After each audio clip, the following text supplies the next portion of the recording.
107 300 SL was only in production between 1985 and 1989, with less than 14,000 being made worldwide.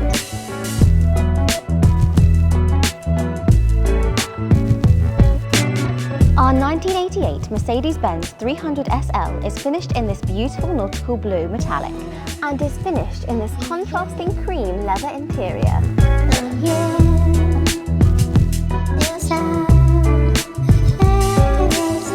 The previous owners have clearly looked after it, with one keeping it for more than 20 years. Following a £15,000 recommission, our 1988 Mercedes-Benz 300 SL is available to win on the British Classic Cars competition's website.